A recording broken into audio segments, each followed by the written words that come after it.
Joe Rogan. No, just kidding. Joe Joe Corzo. Rogan.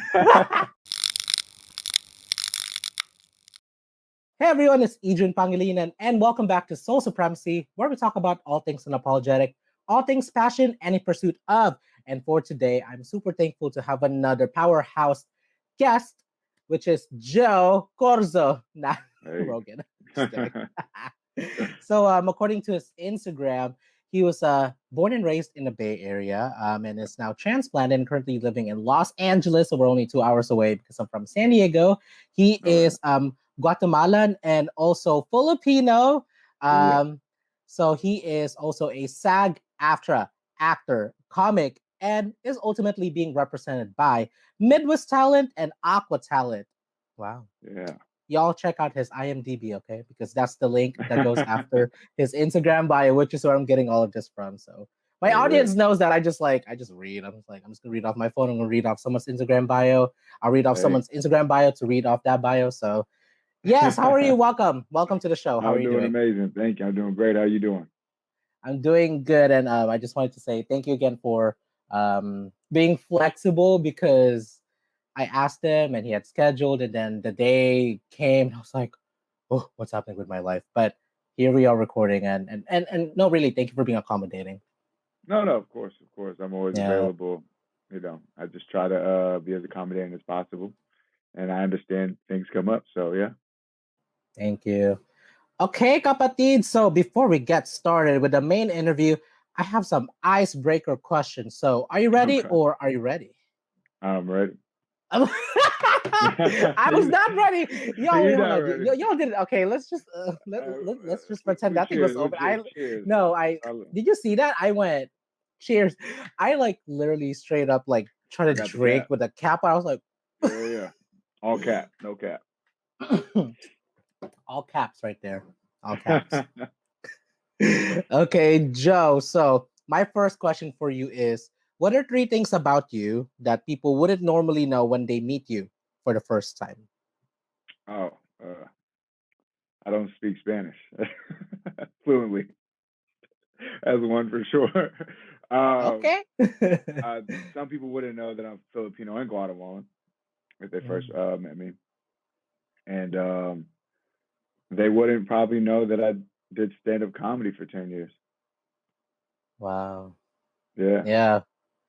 Which are all of the things that I want to cover in your episode today because so we did well actually it's a question but it's one of the questions that I have but we did meet through Clubhouse and when I found out that he is a comic and also an actor as well I was like okay. So I'm curious. I have a lot of questions about that. So my Yeah, next I'm all. question for you is do you have a morning routine and if so what is it? Yeah. I mean, for the most part, I do have a morning routine. I'll get up, just kind of do a prayer, just being grateful for what I have and what I will have, and just be grateful just to be waking up the next morning. And I'll just like make my bed, get ready, brush my teeth, wash my face like everybody else, and then have a nice little shake in the morning, and just try to like take a moment for that morning to just relax. I try not to Mm. be too like go go go because I used to be a very much go go go person, but I've Yeah. been doing my best to be more present and give myself that breathing room because our bodies break down after a while, especially it's like if you're just running on your car or any kind of machine and just Mm. redlining it all day, and it could just break down if you're not maintaining or taking those breaks. There are rest stops for a reason on the road. You know what I mean? Yes, So I try sir. to take my life road stop or rest stop in life because it's a continuous journey. Hmm. Yes, both sides going up north and down south. So For that's sure. what's there for either way. So you know what I mean? Yeah. Thank you. Okay, so my next question for you is what is your go-to comfort food? Go to comfort food, man. Honestly, Only it's one. only one. Hmm. The biggest one is Chinese food. I don't know why. I just love Chinese food. Okay. What I what just dish don't. in particular? Man, I like chow mein and fried rice. I like to mix it up. Like, have Oh, like the combo, same. fried rice. Yeah. Yeah, yeah, Okay, and chow Panda mein. Express. Can No, I don't do Panda I get Express. half and half? Oh, I'm well for me. Yeah, I'm yeah, I do super have and have basic. for sure, but Okay. I don't do Yeah. Panda Okay. Express. I Y'all like to come at find me. the Okay. most Come at MSG me. as possible. I try to find the most MSG as possible.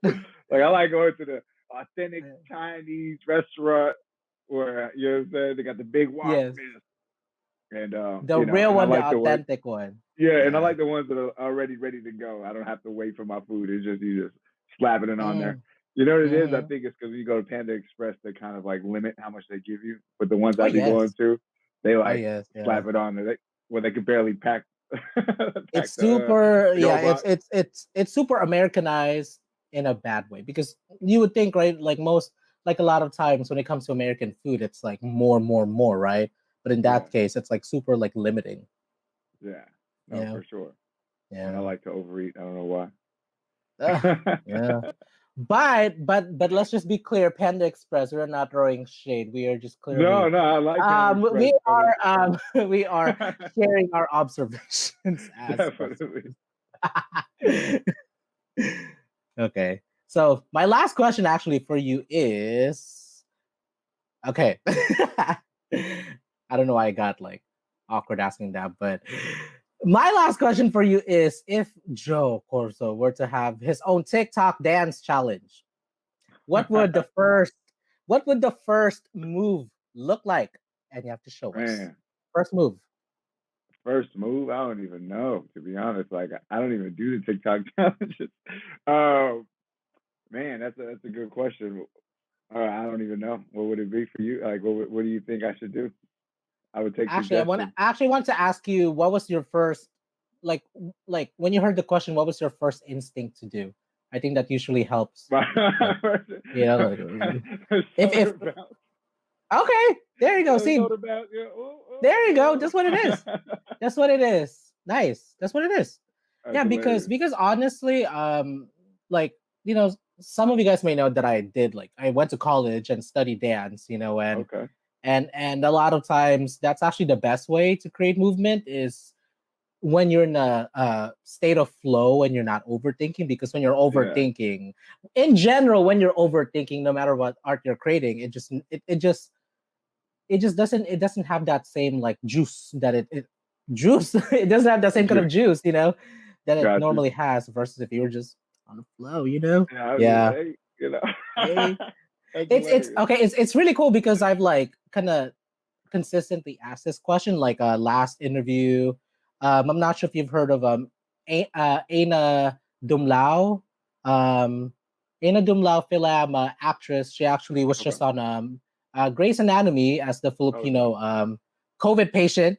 you know First one, and of course it's like controversial, like but Yeah, she yeah. went like this. She called Yeah, it the okay. duckling. And Yeah, then yeah. also another film director, Drama del Rosario, he said him and his friends in the Philippines would go like this, almost like in the club being awkward. So Little yeah, waterfall. yeah, it's a waterfall. But I guess in the end, I don't know. I'm just like, that's just a question that I just like to ask people Yeah, and yeah. see what they would do on the spot, and definitely break the ice. Yeah, yeah. I definitely Yeah. would be doing something awkward for sure. Oh no, me too. If I wasn't, honestly, if I was not, then it would not be on brand. So, Yeah. okay, yay, we made it. Okay, so segue. I'm never good with my segue, so let's just pretend that this is gonna be smooth and easy sailing. So we're gonna segue into the main interview, Joe. So Yes, my sir. first question for you is, who is Joe? Oh man, that's a great question. I ask myself that all the time. Uh, I think Joe is a very fun-loving person who is very passionate about people, places, and things, and I'm very intrigued by uh, the differences of cultures and people and things and just crafts. Uh, I've been always about like art and just people's expression, and I'm very intrigued by how others can either interpret what you express or how you express yourself and interpret how you feel, and I'm just always intrigued by that. So when I say that, it's like I'm open to all things. I'm talking about everything. Like when people are being rude, I'm intrigued by that because I'm like, wow, where does that stem from? Where is that expression Yes. coming from? Yes. When people are Polarity. being super happy, I'm intrigued by that too. It's like, because some people are very just authentically happy all the time. I'm like, wow, where is that coming from? Mhm, Or just people that are just numb, and then there's mhm. things that are bland, and then there's things that are super eccentric. And I'm just intrigued by both of them. I'm like, wow, something like that could just be like a regular rock to like a geonode. You know what I mean? It's like they Mhm. both have their essences, and it's very intriguing. It's like, wow, they both exist, and I'm just always questioning and just kind of observing. And I guess, yeah, that's something that I am. I'm just like an observer as well as a conduit of expression. So, Nice. I love that term, a conduit. yeah. Um, I have a follow-up question.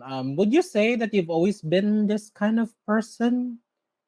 I like to think so. I've always Okay. been, since I was a kid, I was always, I grew up in a lot of different kind of environments, from not so good areas to very coddled areas to very cities to countrysides to Mm-hmm. full on household to a broken household to what I mean.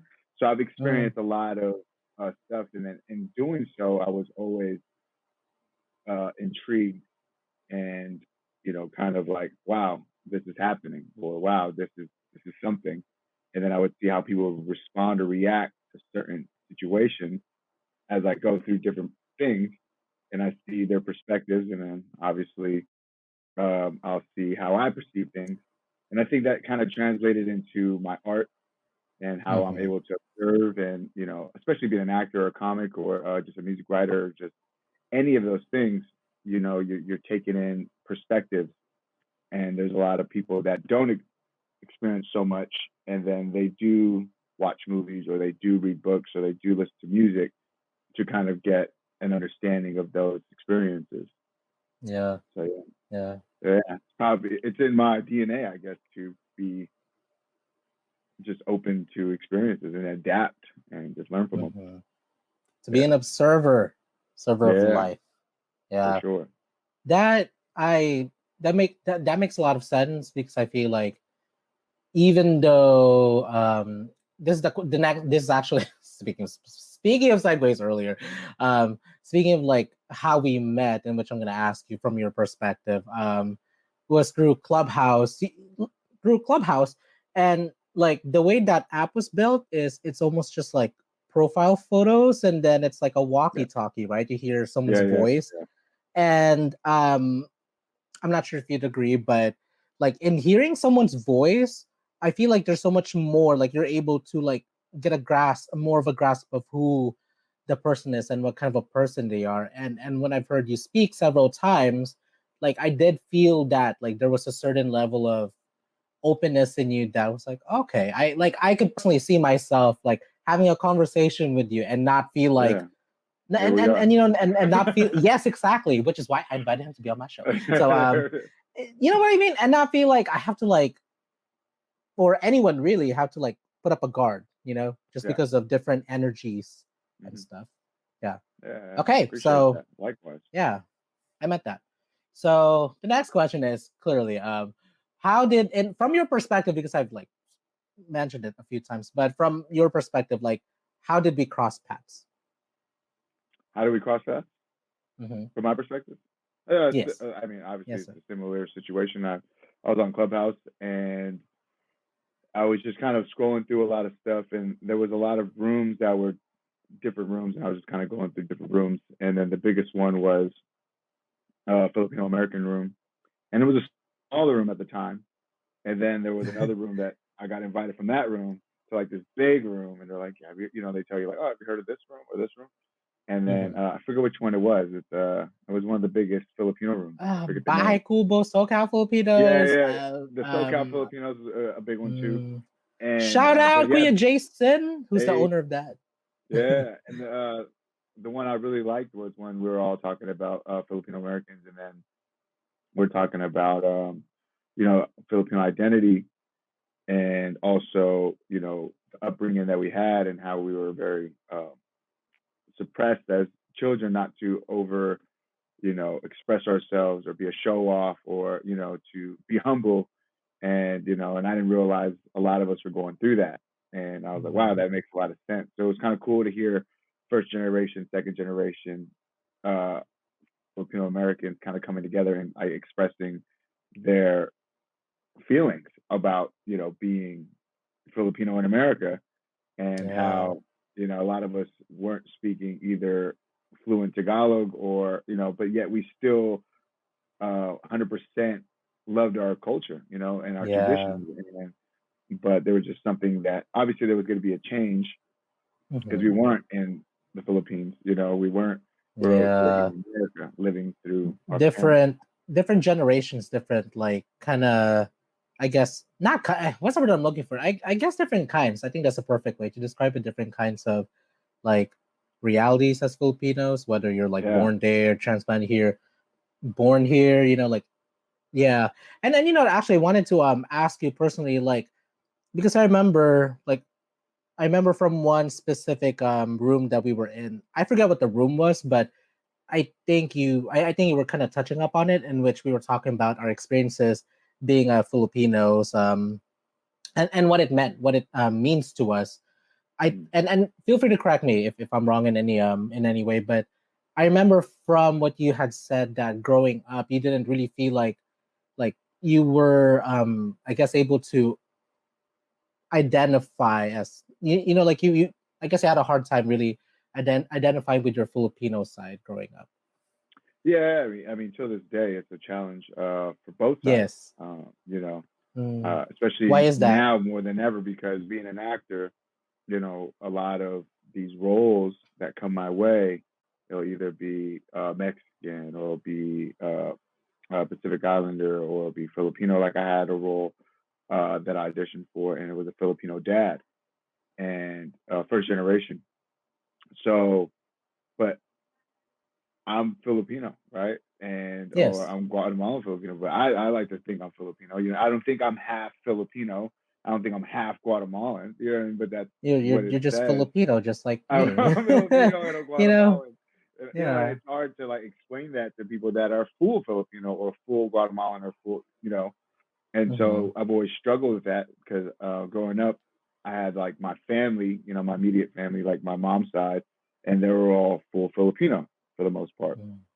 But me and my sister were the only ones that were half breeds. And Yeah. so there was always a slight difference in how we grew up, but it was similar. Like we all had the same grandmother, we all had the same traditions. So it was, of course, a challenge for me, especially growing up. I was around a predominantly Mexican and Black area, and Hmm. then I moved to Hercules, California, which is a more of like predominantly white and Filipino.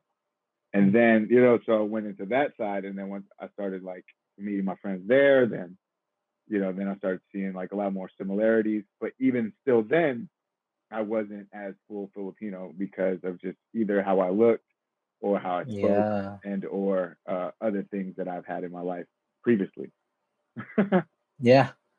Yeah. I mean, hearing that from the perspective of being someone that was born and raised in the Philippines, I honestly, or I guess anyone really tuning in can really only imagine the different polarities of like identities that you feel like you have to juggle while Mm, you're also, I guess, trying to find like you're not trying to find, but when you were trying to develop, who you are as a person, kind of underneath all these different complexities of like culture, identity, and all these things. Yeah. yeah. Well, I say what I brought up earlier was, I went out for this role as a Filipino dad, and at first I was like, I could see what casting directors are looking for. I could see what the writers are looking for. But at the end Yeah. of the day, they don't know who I am and what I can bring until I bring who I am and what I know or what I feel is, from my perspective, a Filipino father. You know what I mean? Because I didn't Yes. have a Yeah. Filipino father, but I could Mm. obviously pull from my uncles or somebody I know. But I didn't want to be, you know, inauthentic. I just want to be as authentic as possible. And again, sometimes that's a challenge because that's not what they're looking for, and I understand it and I get it. And so as years and generations will start to transcend, as I start to develop myself and my craft, I will hope that there will be more opportunities for people that are mixed and Mm, people that aren't mixed to be able to collaborate and just kind of make films and art. And it doesn't have to be strictly this or strictly that, but it could have mhm, influences from all things and brought together as opposed to compartmentalizing and separating cultures and but of course still bringing truth and tradition. mhm. Yeah, but I don't know. I'm still Mm, young in the game and still understanding yeah, it, and it's but I also want to be somebody that's at the forefront because there's a lot of mixed kids coming up. So, and I understand they're going to be dealing with a that's lot what I of the was gonna same say. challenges. Yes. You know, Um, yes. How old are you? 34 years young, but my 34 casting is years old. 25 to 35. Okay. Oh, right. That the demographic you're about to age Yeah, 35 to 48, whatever that number is. uh, okay, so also too, you did just point it out that we are like in 2021, we are just literally, I feel like finally at the beginning of the cusp of like embracing differences, ambiguity. Like because like my last interview with Aina Dumlao, she was talking about I asked her what was her process like in auditioning for the Grey's Anatomy role, and you know she got some briefing of like what they were looking for, but they didn't tell her that the character needed to have accent. And what she did was like what you were saying, is that she like brought her own truth into what she felt like the character, who the character is, based from her experiences of her being a Filipina American. And she got it. She ended up getting it because she just really, she was herself. She was yeah, yeah, herself. yeah. Oh, so she did not do the accent. She did. She she Oh, she okay. she did do the accent. And the I guess the whatever it tells you, the description, there wasn't anything in there that told her that she needed to have an accent. She was like, Got it. okay, who is this person? I think this person has an accent, you know Yeah, so got because it. she has an accent, you For know sure. yeah, Yeah, yeah. No, I yeah, yeah, like that. yeah. I like that. Yeah, yeah. I mean, I'll do accents as well. Don't get me wrong, but if it's written in there, but sometimes when I read it, I'll read it like, oh, this is me. Like I'll read it like, oh, this is how I would speak. You know what I Yes, mean? exactly, yeah, And yeah. so, yeah, it's just a lot of you just kind of like read it over and over, and you just kind of get a understanding of the character, and then they'll start to speak through you. I just recently Mhm. did a character in class last night.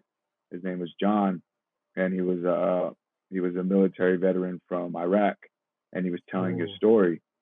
And the weird thing about it is when I started reading it and really diving deep into John, uh, it came out in a Southern accent, and it came out that as if he was from, and it was speaking through me with a Southern accent. And though here I am looking how I look, I spoke his truth through me, and Mm. I got a great response from it. And nobody was like, "Oh, drop the accent." Nobody, you know what I mean? It just felt so Yeah. authentic and how it came through. I didn't force the accent. I didn't force it. Just came super naturally. And so that's what I aim for or look for in character development, and it's to actually ask the character questions and then let them just come through me and just start to speak. Yeah, Yes, love yeah, a that. little Yeah, trippy. yeah. And also too, I mean, I guess it's a little universal, but I think it's better to give more, so someone can be like, okay, you can tone it down, versus to like have to like keep pushing someone like, give us more, give us Yeah, more. yeah, yeah, yeah. You Definitely know? don't want to force it. Yeah. Okay, kapatid. So my next question for you is actually so you've kind of like talked a little bit about your upbringing um through your culture, but for this one, I'm interested to know like, what was Joe like as a young kid? Like, how would you describe him? How would you just? I Oh man, mean, you kind of did, but I think in this case, kind of share I share a feel little that. bit more. Yeah, take us back. Well, on my report cards growing up, since I can remember, probably like even like from second grade, first grade till high school. Like teachers would give the reports, and then on the side would be like notes from the teachers. It would always say, "Pleasure to have in class, but talks too much," all the time. So I was very talkative. It didn't matter who you sat me next to. You could sit me next to the most quietest person in the class. I'm talking to that person. So it didn't matter who was next to me or near me. I was always engaging. And Mm, yeah, I've always been very social. I'd be like a little social butterfly in school. I never really just hung out with one. Those cliques growing up. I wouldn't just hang out with just one clique. I'd go to different places and different people and different groups, and find things that I'm interested in. Because I wasn't just always interested in one thing. I was interested in all things, like I told you before. So I would hang out with the theater folks as well as I would hang out with the jocks because I played football as well. So then I would hang out with like the stoners, or I would hang out with like the yearbook club, or you know what I mean, or like okay. leadership. Yes. And Yeah. so I'm hanging out with everybody, and it's just who I am. I just don't like to feel that I'm not able to engage with other people based on whether it's looks or uh, what you're interested in. And, I want to know. I'm interested in it all. Hmm. Yeah, super Nice. super energetic growing up, athletic, Nice. but also I like movies. I used to watch a lot of movies. I'd watch movies and I would act like I never watched it, so Ah, I could watch it with somebody else. I'm like, ah, well, wow. and I would watch like Okay. the same movie like 20 times in one week with I like know 20 the different people. ending, but you're like Yeah. poker face, and then the final part. Oh, I just want for to like show the people like millionth how good time. this movie is.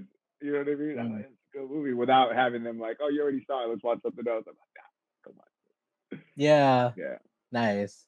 Would you say that then? I'm curious because I was kind of So on your Instagram bio, there was like a link that you had about your the interview, and I Uh-huh. was kind of I had like looked through it, and I'm curious, like at what point did you know that, or I guess acting, like at what point did that come to your life, and then take us through the journey of like, then how did you know that this was something you wanted to pursue professionally? Because you know what I mean? Like liking something, having a passion for something is one thing, but then to have that courage and like that kind of boldness to like do it professionally is definitely another Level. feat in itself, Yeah.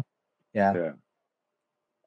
I mean, acting has always been in and out of my life. Like, it came and went as a idea, or that'd be fun, or that'd be cool.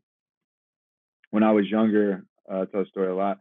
When I was younger, my teacher in like second grade or third grade, one of those, uh, like fourth grade, one of those, where they're asking, "What do you want to be when you grow up?" kind of deal, and we just had to write about it. And I made a whole list. Instead of writing about it, I just was listing all the things I wanted to be. And I was Okay, like, I want to bullet. be a cop. I want to be a Yeah. pilot. I want to be a football player. I want to be a Shortcut. lawyer. I want to be a doctor. And my teacher was like, I don't think you understand the exercise. You just have to choose one thing and just write about it and why you want to do it. She was like, so take this home and choose something that you would like to do because you can't do all these things. And Mm. so as I thought about it, I was like, well, if I was an actor, I could be all these things. I could play a doctor on TV, a lawyer on TV. I could play Oh, a cop on TV. wow. And then so when I brought it back, I said I'd be an actor, and she was like, "Why?" I was like, "I said I could be all those things you said I couldn't be." And then yeah, there was really no grade for it, but I mean, I felt that was my answer to it, and she liked it. And my dad tried to get us into like an audition for like Blockbuster was holding auditions for kids, and Blockbuster, like the video? yeah, Blockbuster Video. They were having like kids come in and they would do like the little slate, and then they would Yes. read a Okay, couple lines. throwback. Yeah, Blockbuster yeah, videos. for sure. And so right before I'm trying to find that video, it's so hilarious. But I froze up. I Mm. froze up, and I didn't act. I just got camera shy, and but even around that time, my dad still felt like he knew I wanted to act and stuff. We ended up throwing a play that we produced in like third grade, fourth grade, or something like that. Mhm. And it was for like recycle, reuse, reduce. It was like some kind Yeah. of play for recycling. And Mm. yeah, and I acted in that. But then even then, I was like, uh, my voice. I didn't really like my voice. It was super raspy growing up, and like all this stuff. And people would just always talk about my voice. I'm too loud, or and so when I had to speak in the mic, I got shy. And Yeah. so it would, you know what I mean? I didn't know how to sing, so I was just like always insecure about something, and it was just always something that hindered me. So I was like, all right, forget that. I'm not doing this acting stuff. I just got into sports because with sports you don't really got to speak. You don't really got to do. You just let your Yes, body right. do the work Or dance, or dance. You don't or gotta for the dance. most part. You don't gotta open I your was mouth. horrible at dancing. I tried to get into break dancing. That was horrible. Oh, oh, same.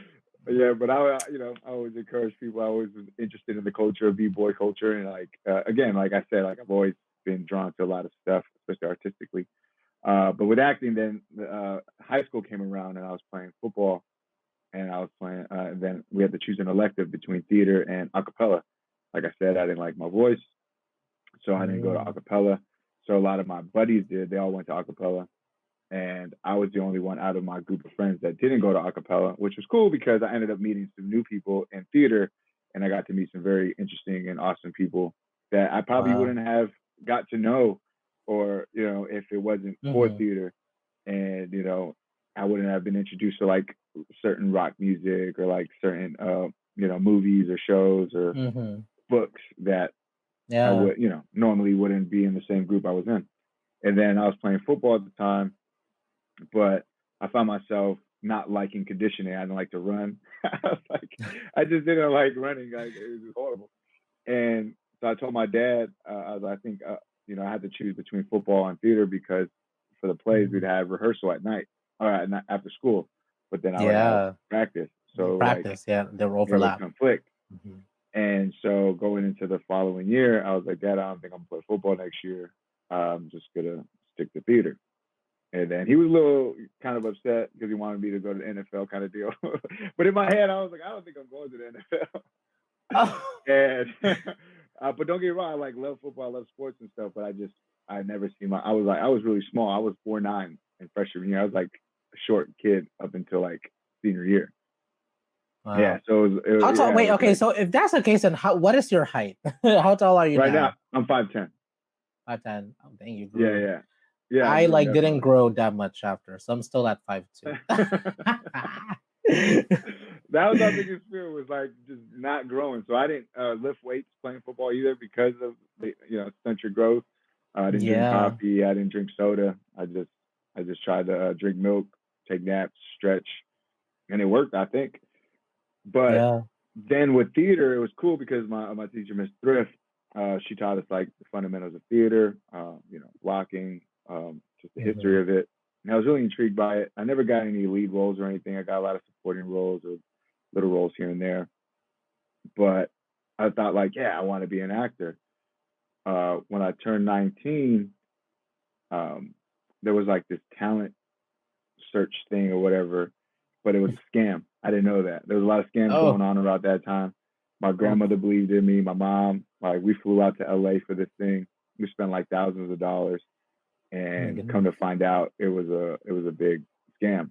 So it turned me off to acting because I was like, oh Yes. man, that's what they do to The people. Like, real, the not the real side, but like the dark side of it. You know. yeah, and I didn't really think Yeah. about that, but I just felt like, you always heard like Hollywood this or it's fake or blah blah blah. And so I got turned off by it. But my grandmother kind of kept the dream just a little bit alive.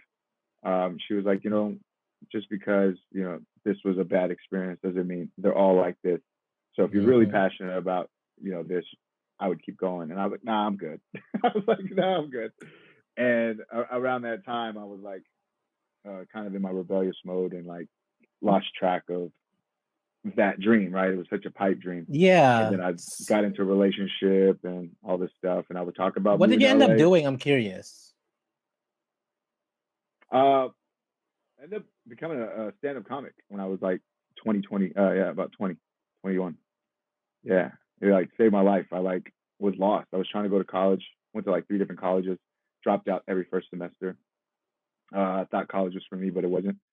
And Oh yes, I it's wish not for everyone. in Yeah. retrospect, I wish I would have went to like some kind of conservatory, and I think I would have did great. It's But not too I was late. See, okay, well, okay. First of all, it's yeah. I mean, it's I don't know. I mean, I kind of like being someone that kind of went to like a pre-conservatory track in middle school, high school, and then I ended up going to like a majoring in the arts. Like it was great. It was really great. Don't get me wrong, Yeah. but I think at some point in your life, like, if you want to go back to school and like do that, I think that's when you should go to school. When you want to, versus you need, versus feeling like you need to, you know? Yeah, yeah. No, I feel that. Yeah. I'm in classes right now. I'm doing coaching right now. Like, it's really good Yeah. with Mad Acting Studios, and we do a lot of classical training as well there. So it's like I'm getting the things I think I need to further my Yeah. career. But of course, I'm Yeah. open to any other opportunities if something comes up. There was a conservatory I was going to go to about a couple years ago, a year before, right before COVID happened, which is Identity Acting School. Mm. But they didn't want us to work during the first 2 years, and Oh, I just got signed, it's and a I was real conservatory. yeah, yeah, yeah, yeah. So I just got signed at the time, and I didn't want to, and at the age I was at or am, and I was like, I don't know if I could go a whole year or 2 years, and which I could have Yeah. maybe, I don't know. We make our decisions and we live by them, and we just kind of Yes. keep going. You know what I mean? But I haven't stopped learning. I read books, attend events, I listen to audios. I Yeah. have mentors. I have people in the game that help me mentor me. I got a good management team, good agency. So as I develop myself, things will surely come to fruition. But I was Hmm. 19, got into stand-up comedy for like Yes. 9 years, and then I wasn't even thinking about acting. I was just thinking about stand-up. Yes. Can you But actually describe more about that? Because that was actually what a perfect segue, right? Like that was actually one of the questions that I had. Like, how did you get into that? to Into stand up, being a comic? Yeah, stand up. Yeah. oh man, it's hilarious. So I lied and said I did stand-up comedy. Hmm. What a shift! Um, What a shift, right? Because even for yeah, that yeah, one, you yeah. have to use your voice. Yeah, So, yeah. No, for sure. Well, crazy thing is before that I used to rap.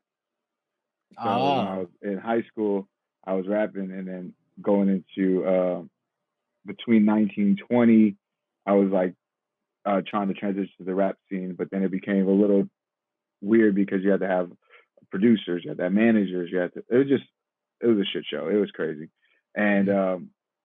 but sorry, I cuss. I don't know if you're not supposed to cuss Oh on no, that. actually, yeah, no, you can cuss. No, Okay. you can go say Uh, whatever you want to say. This is a show of being unapologetic. So go. oh, got you. I got you. Which actually, Um, I have to tell you, that's my bad. That's my bad. Okay. no, you're good. You're good. And so um, in between that, it was just like I was lost. Like everybody always telling me, like you got to pick something. You Oh, can't be a I jack can of all relate to trades.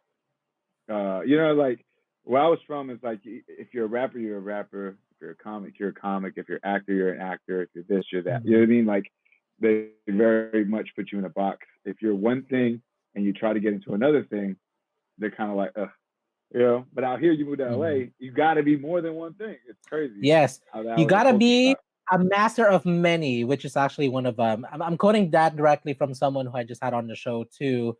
She's like done everything, and she's like super successful, and she's gonna come to Yeah. realize that you can act like she's not a she's not a whatever that term is, the first part, but she is a master of Oh, jack of all many. trades. I got you. Yes, Not a jack of yeah, all trades, is a yeah, master of she's many. not a jack of all trades, but a master of many. Oh You wow, I know, like that. meaning she embraced all the different things that she was good at, Yeah, versus I like like that. forgetting it and feeling like you just need to choose one. In which I understand, but that's why we're here having this conversation to kind of like enlighten the people that you can do whatever you want to do. Yeah, yeah, yeah, yeah, yeah. So it's always good to surround yourself around that kind of energy, people that encourage your expression. Because I feel like Yeah. that was I feel like I self-diagnosed myself with depression for a while, Mm. and but I started, again, like I said, I try to understand those things, like what is those emotions, what are those feelings, and so I would always like philosophize. I don't know, philosophize, whatever. I would always It's a new ponder. word made by Joel Corzo. I 2021. would Yeah. always think about if there's a cause, there's an effect, right? So Hmm. if there's a disease, there's a cure for that disease. Because a disease just means you're not at ease. So it Yes, just and also there's a cause for that disease. You know what I mean? So there's something that caused that disease for sure there's before a you go to root. the cure. The Yeah, root of yeah. it, the root of all There's evil. a root. Yeah, there's a root for sure. And I felt like if there's depression, what's the opposite? The opposition is usually the cure. Usually, you know.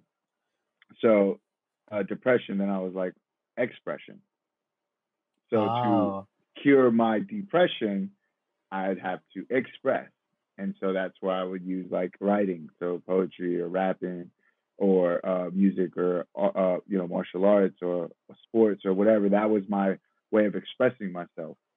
And Mhm. I felt like, and that's why I'm a true believer in having people express themselves, regardless or not. Like I like what you got going on with this platform, unapologetically passionate, and because that this is a way to express yourself in a way and not to feel judged or to feel um, in a box, so to speak, and so you could fully express yourself. Because if you Yeah. cannot, then you're holding all these emotions in, Yeah. and you don't know how that's going to deal. Well, you know, actually, thank you. Actually, thank you for saying that. But I also wanted to say that we are in a box. I'm in my box, I was like, and you're in your literally, box. We're in a box, but I'm just really literally. pushing to be funny. I'm not No, a you're funny good. person, you know. I'm not funny. I But mean, you continue. are. I'm sorry. No, you're good. And no apology. Unapologetic. I don't apologize. I can't even talk. Yes. So in stand up, it was fun because my I call him my brother because we grew up since we were younger. His mom calls me son. My mom calls him son. So it's like my other buddy Jared introduced us to our friend Lavelle, who passed away, RIP. And he goes, "This is Lavelle. He does stand up comedy." And I go, "Me too." I don't even know why I just that came out of my mouth, but I was Wow. like, "Me too." And my boy was like behind me, was like, "No, you don't." But he was like, "Oh, let's see where this goes." And then Lavelle was like, "Oh, that's dope." He's like, "Man, you need to come out to Tommy T's." I was like, "Tommy T's?" Like, "Yeah, every Monday they got open mic." I was like, "I'm there." I wasn't Oh, doing anything at the time. I was unemployed, and I was like, "All right." So I showed up, open yes. mic. How was that experience for you? Your very first one, because I've known people who've done it, who are doing it, and they talked about how the first one was always the scariest one. How's that experience for you? It was more so that I was like about to be exposed, and I was like, I never done this before. So it was like Uh-huh. I went right to Lavelle right before they called my name. I was like, "Hey, bro," I was like, "I've never done this before." He was like, he didn't even pass no judgment. He wasn't like, "Oh, you're a liar," or "Why?" Mhm. He was just like, "Well, here's your chance." And he was very supportive of that. He's like, "Well, here's your chance." I was like, "Dope." So I go Oh, on okay. stage, and of course, I've been on stage a couple times already prior to that because of rapping Mhm. and like. So it was like cool. So I went up there and I just started talking. I talked about the first time my mom walked in on me having sex, which I feel like my mom blocked that out of her memory. You know what I mean? She just opened the Oh, door, oh act yes. like nothing Oh is gosh. happening. Oh. But it was just like hella random. And then I just started talking about it because I thought it was a funny situation. And I just started Mhm. talking about it. And then other people could relate apparently. And they were cracking up, they were laughing. And I think everyone on that stage could actually, whether it was your mom, your how dad, the about it? sibling, your Yeah, dog walked in. yeah. So I did Yeah. that, but that was like the first minute, and I had like 5 minutes, and I Oh. just bombed the next 3 4 minutes. But I got the laugh originally. I was Mhm. on stage, and it was for that experience. And I tell anybody, I was like, if you want to try something, try it out, and you'll know within that first minute or two if you'll do this again. You know what I mean? It's like step in the ring. You get hit in the face. Can you get hit in the face more than one time after that? You know what I mean? So same thing with like any sport or any job, and that's why it's going to segue into acting. It's like to get into the professional thing. It's like you won't know until you try it. Like you won't know. You could talk to so many people. You could read books on it. It's like a bike, right? You could read books on riding a bike. You could Oh, ask people how does it yeah. feel about riding a bike. You know what I mean? You could look at the bike all day, but it's not until you get on that bike and you feel those pedals going and you fall or Yeah, you and you use those scrape the leg muscles. or you get that full experience. So there's a difference Mhm. between wisdom and knowledge. You can know everything about stand-up comedy, but the wisdom is actually performing it or actually attempting to do it. So that's the Mhm. wisdom. So you could read books on all these things. You could talk to people about all these things. You could watch it all you want, but not until you physically or get on that stage or physically get on that bike will you have that wisdom or experience, and you'll know if you want to continue doing this or not. But Yeah. yeah, after I got off that stage, I went the next week, and then the next week, and then the next week, and then one week I wrote a joke. It worked. Like I actually wrote down the joke, Wow. and then it worked. I was like, oh, all I got to do is write down the joke and then perform it. And then it was like, oh, and then from there, somebody caught wind that I was doing stand up from work. I never told anybody for like 6 months that I was doing stand up comedy. And then one of Mhm. my coworkers found out. He came out to one. He thought it was funny. He told my other coworkers. A big group came out. They laughed. I won $100, and then Oh. it became it was like a competition. Wow. And then it just started like going from there. Then from one of more competitions, open Mhm. mic, they put me on a showcase. Showcase started inviting people. Showcase turned to like an actual weekend, and then started getting invited to do like sorority shows and like all these other shows, and then it just kind of opened up lanes, and it was all from just taking a chance in a moment and just embracing it. Wow. Yeah, then I ended up Okay. opening for like Rex Neverett, Drop mic. you know, yeah, Tommy Davidson, a lot of other people, man, and a lot of people you see on TV today I've worked with. Wow, that's so cool. Yeah, Well, for see, this is why we have these conversations, because this is how we find out. And our competitor over here, Joe, is someone that I feel like is very um humble in his craft, and um but you know what too, I feel like the fact that even though like acting was something that you started pursuing back then, but felt like, okay, maybe there's like a halt, there's a stop right now, and maybe I do need to go a different direction. It really sounded like you never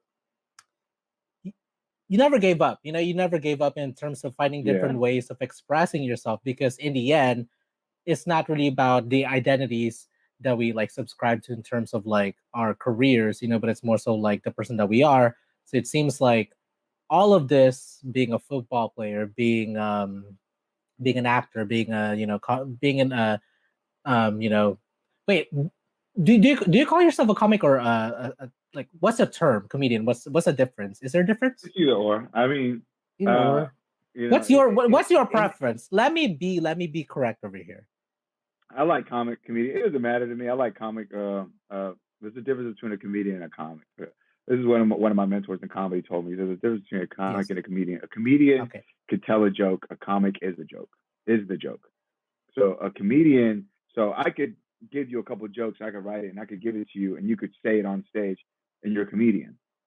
But Oh, you just being who you comic. are, Yes. you Oh, that being makes who a lot you of are. sense, Dave Chappelle is a comic. Bill Burr because is a comic. they're They using they their own just life are. experiences. They're Yeah, just they're just are. Who yeah. Kevin Hart is a comic because they just Mm, are, right? Like that makes sense. they just A are. comic. But then you have comedians who just like could get a joke off the internet and go on stage and just say some shit. But Mm. it's not who they are. You know what I'm saying? If that makes sense. It's hard to Yeah, no, no, it explain. does. No, yes, no, it really does. Actually, thank you for clarifying that. Yeah, So, yeah, like what I was saying, being a comic, like it sounds like that's just ultimately a part of your expression, and just kind of like yeah. navigating through this world. Hmm. So then, like as of now, then is this something like, are you both doing like being a comic and being an actor? So that was my challenge when I first moved to LA because I had to Mhm. transition from I was on the rise back up north and moving to LA. But So were you in the Bay Area? Like everything that you just mentioned about your comic experiences, was that all in the Bay Area? for the most part, yeah, it's, mostly in the Bay Area. Oh, I've done okay. LA shows as well. Did some shows in Vegas, up and down the West Coast. So I just knew from talking to like not to name drop, but like Sinbad or like Okay. Tommy Davidson, right? They would say, Go ahead, you can name drop. you would want there's like the best way is to get on the road. You got to get on the road to be a comic Mhm. because all the stuff you're saying can work here in San Francisco or Oakland or wherever in the Bay Area. You could talk about like Bart and all that stuff, but Mhm. or talk about those experiences. But a lot of that won't translate in Middle America, or some of that stuff won't Mhm. translate in Australia East. or Yeah. in Uh-huh. England. You know what I mean? So as you get Mm. on the road, you'll be able to see if your your comedy or your content can withstand and hold at different societies and different economical uh, places, Yeah.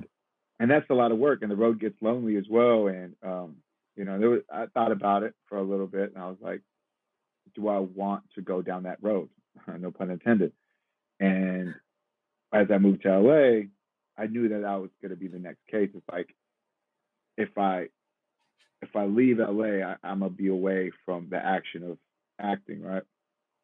So I was like, what am I going to Yeah. LA for? I was kind of confused, and I was like, let's try to do everything I was doing back home, and I tried to do that. So I didn't work nights. When I got to LA, I had to work nights because I wasn't getting good shifts, and I didn't have the fan base I had back home out in LA, Mm-hmm. so I couldn't produce as much shows and make that income. So money became a Mm-hmm. challenge.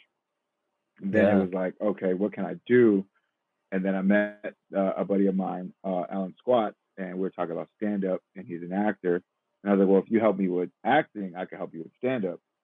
And he gave me a 4 week class to acting class that he was in at Two Roads Theater at the time.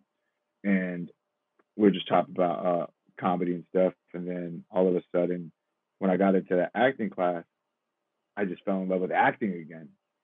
But then once I started Wow. falling in love with acting, later on I get signed to an agency, but I needed to have time for auditions in the daytime. So not only was I affecting my work schedule in the daytime, now I'm off for the day and at night, and I'm not making any money because I'm going off to auditions, which doesn't guarantee you money, and I'm going off to do sets and stand up or open mics, and that doesn't guarantee you money either. So I was just Yeah. like in this weird limbo of like I have to make How a decision, how did you make it and work? so I had to make the choice. So again, I saw Tommy Davidson again down in LA. I was like, bro, I just moved Mm. out to LA. He's like, welcome to the, welcome to the grind, welcome to the journey, welcome to the dream. And I asked him, I was like, hey, I haven't really told anybody in my acting community that I did stand up comedy or I do stand up comedy. And I kind of want to keep the two separate because I don't want to do, it's not my preference to do comedic acting. I want to do dramatic Mm. acting. That's just always Mm. been the kind of acting I've always been drawn to is dramatic acting.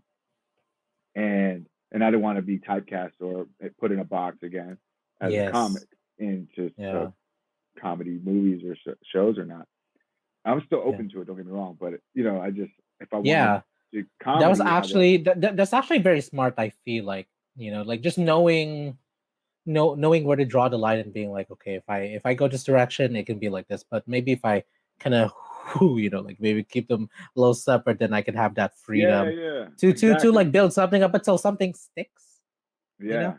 But then it became, oh, you know what? I still love stand up comedy. Once a comic, always a comic. And I love comedy to death. I mean, I studied comedy for years, my stand up comedy for years. And so, and I understand you can make that transition from stand up comedy to acting world, and a lot of people like, and you see that till Hmm. this day. And I understand that. But again, that's not my journey, and I commend people, and I feel like that's awesome that they're able to do that. But when I talked to Tommy, I was like, he's like, then don't. He's like, don't tell them, separate it, make that choice. And then it became, okay, I might have to put stand up comedy on the back burner for a bit Hmm. because Yeah. when I do something, when I start something, I dive in all the way. Like that's just what I Hmm. do. Yeah. Like I learn the spirit of it. I don't want to just be a hobby actor. I never wanted to just be a hobby comic at the time. I never wanted to just be a hobby rapper, right? But then it was just like really understanding the craft and understanding it was what I wanted to, and I knew that was going to take time. So I was like, okay, Hmm. that's 10 years of stand-up comedy. I feel like I could come back to it. You know what I mean? Hmm. And the way I felt I could come back to it is like with that book a show or a movie or whatever it is. And then people didn't know I did stand-up comedy.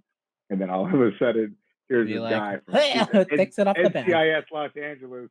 Isn't that the guy from NCIS Los Angeles? He does stand-up comedy. I was like, he's not going to be funny. And then all of a sudden, here I am. Boom. And then I just kill it. And that's like the dream, right? It's like people underestimate you, and then all of a sudden they put you in an element that they think you're not gonna succeed at, and then all of a sudden, Yeah, yeah. but Um, yeah. Joe, I yeah, actually have just a couple more questions left. Like no you're worries. doing really, great at like explaining everything. Yeah, Thank please you. stop me if I'm Um, saying too much. Like I said, it talks too much is no, one of the no, big. actually, no. It's funny. You would think in a podcast, right, that over talking is a bad thing. It's never a bad Yeah, thing. yeah, yeah. No, it's Got it. never a bad thing, unless maybe if it was like a 10-minute podcast, and then I'm like, Yeah, oh, yeah. we've Like, been yo, cut overtime for that like shit, bro. 49 minutes now, but Yeah, it's yeah.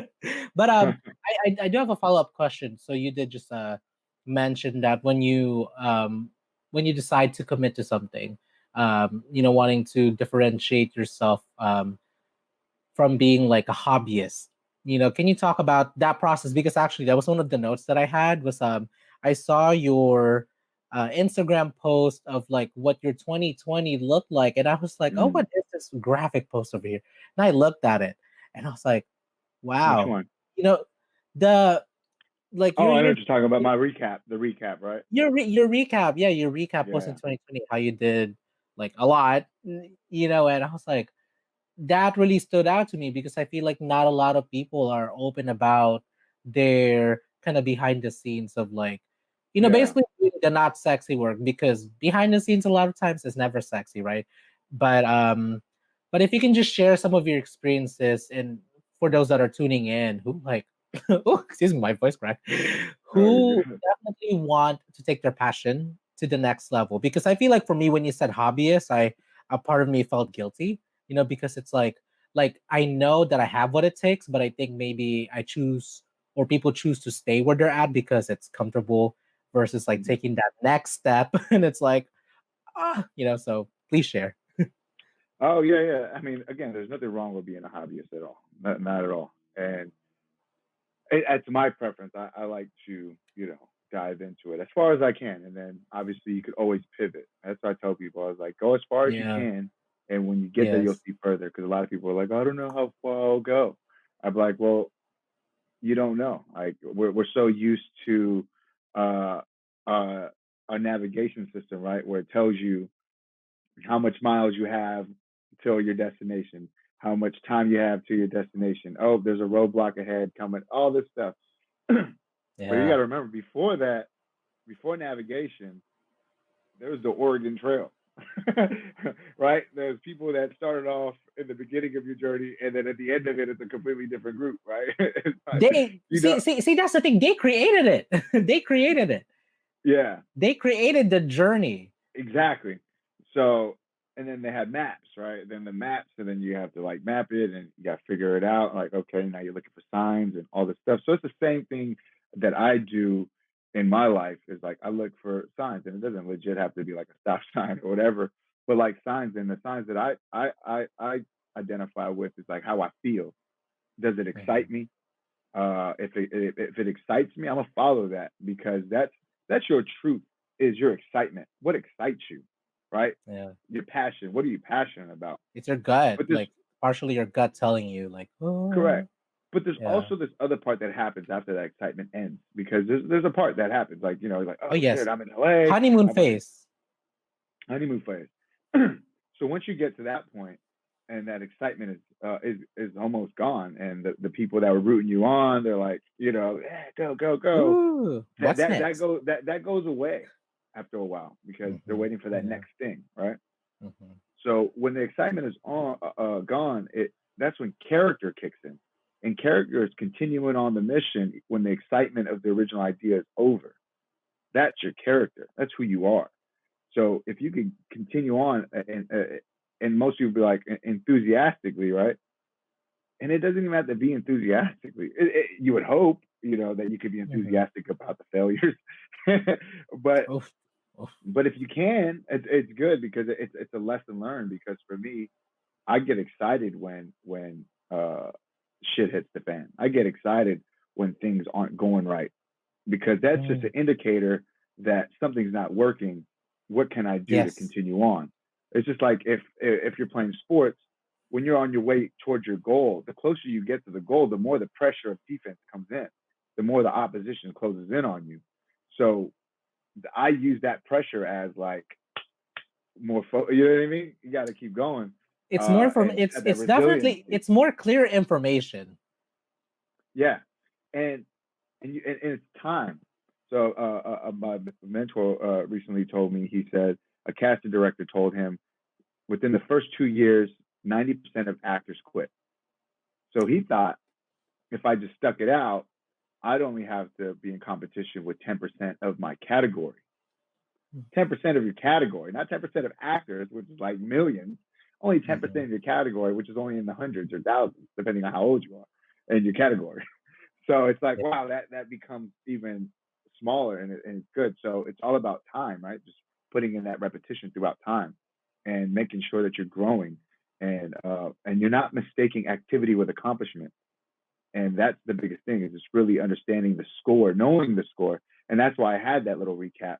For me, it wasn't for everybody to see. I just had it, and I was like, oh, I just was writing down how much auditions I was getting in, what classes I was doing, so that by the time next year comes along, I want to make sure that I'm actually putting more numbers up, and I'm actually doing more to excel and putting myself in a better position to be competitive, or be better at my craft, or be a better human being, or a better person. You know what I mean? At the end of it, and not just the same person I was last year or 5 minutes ago. Yeah. A Yeah. better I yes, I will also have to say, quoting from my friend Trixie, who's on the podcast. How many people have I quoted from? It's I've like all quoted so good. many. That, I mean, that's actually really cool though. I guess it just means that I've like done enough of the this Yeah. episodes that I can like just like quote. But Well, the quote quote's that I'm good. actually, Yeah. yes, It yeah. helps you put The things in quote, perspective. yes, sir. So the quote that I'm actually was trying to use for this one, shout out to Trixie Aguiao, Hey. my good friend here in San Diego, is that in what you're doing as well is being a good ancestor for the future generations to come. A good Because ancestor. I like that. yeah, right? Because Powerful. sometimes, well, actually, if you think about it, I don't think it's something that anyone ever thinks about. But like in the future, in the future generations to come, just imagine if our grandparents, our great grandparents didn't do what they did to they didn't do what they did. Like we would not be here. We would not be at Correct. this point of our lives. So they are also in their own way, like paving their own Oregon Trail. Yeah. So yeah. Yeah. I like that. That's me and my brother. We came up with California Dreaming, and it's basically just living the dream. I mean, when the gold rush happened, a lot of people moved west in pursuit of Mhm. that gold, right? And that's basically what we do as human beings, or artists. We are in pursuit of our gold, our dream, right? Our dream is Yeah. to whatever that purpose is that we want to fulfill. Mhm. But imagine if that dream came alive just today. You know what I mean? So the dream has to be big. The dream is something that you're not even going to experience in your lifetime. That's the Mhm. dream. You have goals that you could experience in your lifetime, but Yes. the dream is something that you will not experience in your lifetime, which is, I like what you said. It's about being a good ancestor. I like that. Like, um, somebody told Mhm. me, I think it's in Japan, when they create a company, they create it for the 500 years. How Wow. will this company be in 500 years? That makes sense. Yeah, that makes a lot of sense. Like, Yeah. what? So that's what I want to do, is like, what will I leave? What will be my legacy?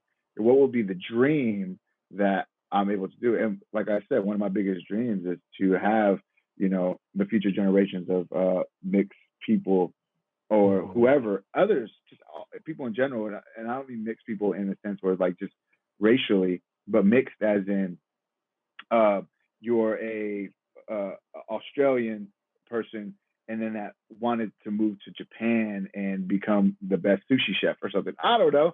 You know what I mean? Yes, Like, right. that's Yeah. just something different, and Yeah. I want to encourage that. Like, you know what I mean? Or somebody who's from one place in the world and wants to move to another place in the world, or somebody that's this culture and wants to be that, all that.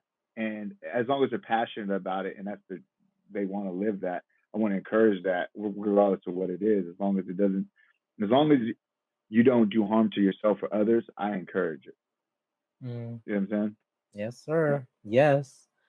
Actually, that was a perfect. I mean, well, actually, I have a question in itself that relates to that, but I think I want to ask you one more question in this. I believe one more question in this main interview before I ask you the closing one. Um, what what projects are you looking for? I don't know. What projects are you looking forward to Yeah, in no, the that's a good question. in the times ahead to come? What kind? I want something Dream with roles? I don't substance. know. Yeah. Something with substance for sure. Like my dream uh role is to play undercover cop or undercover detective in a series or something. And It's already out there. It's already out there. It's already been claimed. It's just yeah, waiting. yeah, It's just yeah. waiting for that time in. I think I like about that is because there's a lot of layers to that kind of character. Somebody who either starts off the good guy, then gets maybe corrupted as an undercover cop, and then also comes back and redeems himself after that. You know what I mean? We don't know. Hmm. And or somebody Yeah. who was maybe a dirty cop and then goes undercover and then finds out the world of the underground isn't right and he needs to fix stuff and he has the position to do that and he's like no longer wants to be a dirty cop, he wants to be a good cop. I don't know, something of that Wow. nature where it's like you can show the imperfections of somebody's present and then how they can just redeem themselves, and even if the imperfection uh, isn't redeemable and they're just in pursuit of that redemption.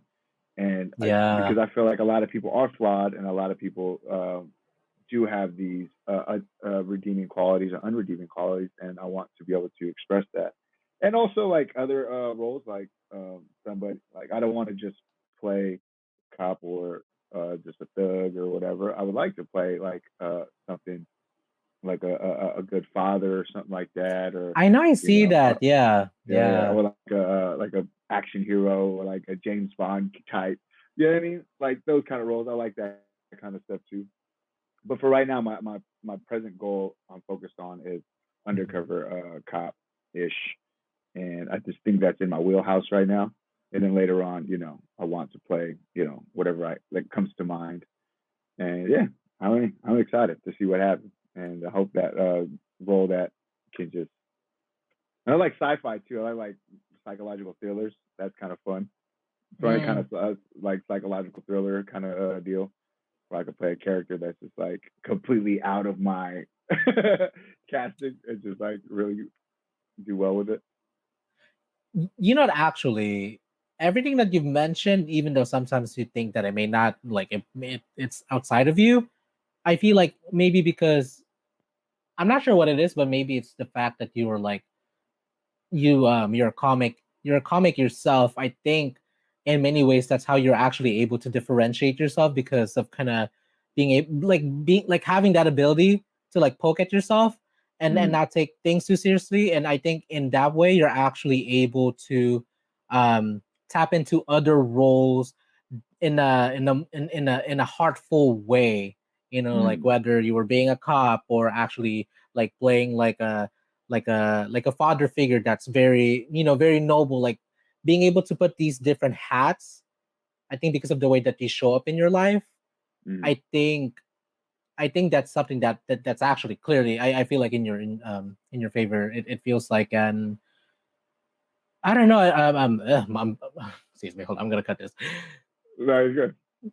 Okay, so the point that I wanted to say in that was because I saw your this was back in like May 16. I just like looked at it again. That post that you put about is it Burning Lies? Your Burning Yeah, Lies, yes. It's this one over here. yeah. Yeah. Hey, Um there's a post like what you had put in that what hold on, hold on. So what you had put in that about how you showed gratitude and worked hard to get to where you're at and just kind of like sticking to your own truth and really like what you said, kind of like not tunnel vision, but just like being like, what, I think this is me and I think this is how I can best kind of like fit them, like be in this industry is by yeah. playing My this approach. role. Yes. That approach, being specific, like kind of knowing yourself, basically really having a, well, I guess what I'm trying to say is really having a strong sense of self, Yeah. you know yeah. Yeah. Yeah. Yeah. I appreciate that. Yeah. Now, how I took it down was like all the auditions that I do get. I just kind of take into consideration and take inventory of what kind of roles am I being auditioned for. So if Mhm. I'm getting these certain kind of roles, which I get a lot of cop roles, soldier roles, or fighter roles or thug roles, then why not work and become the best version of those roles, right? Yes. Now, at this current moment and stage of my career, so that I could take that, solidify it, then I can move on to the next thing. Because if I don't master one, how can I master the next? So it's like, okay, Mhm. let's master what I'm getting right now, taking those Mhm. roles, and then so later on I can. It's just foundation. I'm building foundation, and you only can Yeah. build as high up as your foundation is deep. So Yes, sir. it's all about building this foundation, and I'm excited to see how far and how high it goes. Yeah. Yeah. You And know, thank you to for the la reinforcing that though. you're welcome, and, I think the last thing that I wanna say about this, topic in our conversation before I ask you the final question is that I am okay, in my opinion, for anyone really watching, I think that you would be doing such a disservice if you go against the grail of like the opportunities and the blessings that's being given to you in terms of like with our kapatid over here, Joe, like he is being given this opportunity to shine in these cop roles, cover roles, thug roles, because that's what the industry needs. And you know, they're trying to tell him in a sense that I think this is where you can shine. And if just given the opportunity, like what you said, to hone in on that. Also, granted that if that's what you really want to do, I think listen to the information that's being given. Like if Correct. all you're getting is this, then why not, step back and reflect and be like, why am I getting this? And if so, do I really want to do this? And if yes, then why not go for it? Because on the other Mhm. side of that could really be like the success or one chip of the success that you're looking for. You know? Yeah. Yeah. Because Yeah. you gotta you gotta build leverage first, right? You have to Yes. establish Mm-hmm. yourself first before you can start making demands. You know what I mean? Mm-hmm. Yeah, I mean, just because I want be a lead role, I mean, I got to be a good supporting character first before I could. I got to Mm-hmm. learn how to support before I learn how to lead. I got to learn how to follow before I learn how to lead. I got to learn the Yeah. ins and outs of the business before I can even start making, you know, waves or any moves in the business correctly. Yes. You know, Yeah. And we got to see and your face has to be seen many, many, many, many, many, many times for people yeah, to kind of know you and see like, okay. And then when that time comes, when the opportunity comes for you to take on a lead role, then it's like much deserved because of all the experiences that you've put into it. for sure. In which I feel like it's a lot of people, I feel like anyone who's become a lead, a lot of times, like I would say, and I'm sure you'd agree with me on this, 99.9%, it was never their first time. Like a No, lot of them had done roles that were like either as child actors, became teens, like everyone's worked in their industry for a while, yes, paying their dues. So definitely pay those mhm, dues. Yeah, for mhm. sure. It don't happen overnight. It may look like it happened overnight, but it ain't overnight. I'll tell you that Oh yeah, no, yeah, that's what happens. I feel like the overnight. I feel like, in my opinion, the overnight, that term overnight success is actually a result of like paying your dues for like 10 or so, like a very long time that people much. clearly Yeah, yeah, don't see behind the scenes, right? yeah. There's a tipping Like, point for sure. yeah, like the iceberg. Yeah. Okay, yeah. Okay, so actually this is going to be the perfect time to ask you my final question, in which I think you've kind of chipped you've kind of like chipped in just a little bit in our conversations earlier. So my final question for you is, Joe, what is the legacy that you would like to leave behind? Wow. I just want people to just feel a lot more love for themselves at the end of the day. Um, if I could do that somehow, some way, and I think it's going to start with me loving myself first, I guess, and really understanding how to navigate that kind of world of loving yourself. Because we all say it, oh, you got to love yourself first, you know. But it's a challenge because you can love other people outside of yourself super easily because you don't really see the flaws or the or the imperfections. And even if you do, you don't judge them on that because you already reflecting your own insecurities and your own imperfections, and so you're like, it's okay. But if you could say that about other people, then you should be able to say that about yourself too. And I think that unconditional love comes from having some kind of faith in God or whatever your faith is, that's more than yourself and that just loves you unconditionally, that keeps your heart pumping, that keeps your blood flowing and you're breathing without you thinking about it consciously. If you could just believe in something bigger than yourself, then that is going to help you with that unconditional love. And that's what I want to leave is like some kind of essence of that. Like when I pass or when I'm on to the next life, I want people that are back here wanting to push that too, that essence of self-love and or um, just healing yourself and helping others heal as well. Somehow, some way, through Nice. expression or just sharing a conversation like this, which is amazing. Like, so I appreciate this opportunity. Thank you. How Thank about you. you? What And do what do you want your legacy to me, be? oh, Yeah. oh gosh, the question. Oh gosh. Oh, actually, first of all, I just want to say that this is actually, well, a lot of times really, but specifically with between Joe and I is this is our first time like talking. So the fact Yeah, that it yeah, was yeah, like through yeah. this platform, kind of very like in this platform, I super appreciate it.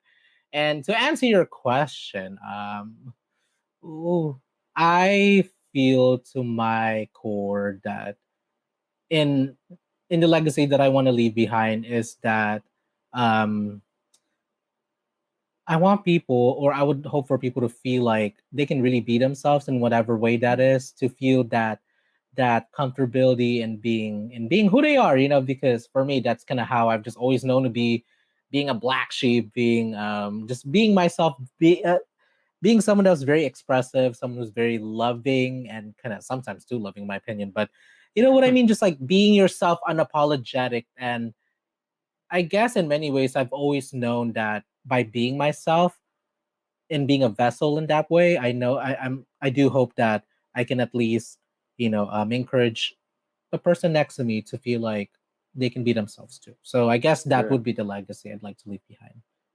Well, I And appreciate you allowing me thank to you. be myself. So your legacy Thank you. continues. Thank you. Thank you. Yeah. Okay, y'all. So this is the time, Kapatid. This is the time for you to plug because we made it to the end of the show with our amazing guest for tonight's episode, Joe Rogan. I'm just kidding. Joe Joe Corso. Rogan. No, just kidding. Where can people find you? Where can people check out your work, see your work, and support you? You just Google Joe Corzo. Honestly, that's kind of cool, huh? I didn't realize that till my buddy called me. He's like, "Bro, you can Okay, my Google you bad. now," and I'll come up. So if you Google me, Are you the first or you, one? Are you the first one though? I'm the first one. Yeah, I'll pop up. Yeah, Wow. check it out. See if you can Google me real quick. And if you go to at the real Joe time, I don't know if you can see it on the screen. Right, Chung. It'll be it'll be on the description the description box down It'll below, be, show it'll notes. be in the description The box. the it'll be down there. Yeah, at the real Let me Joe Google you time on actually. Instagram, Facebook. Um, I'll get on Twitter sometime, and we'll see. And then yeah, Snapchat and all that good stuff. Maybe I'll join TikTok for these next generation. We'll see what happens. Ooh, And try I to do feel that like TikTok dance. yes, there you go. Hey, I for some reason like okay, Twitter. I feel like there's a good chance it could just go into a black hole, and I don't think we'd want that.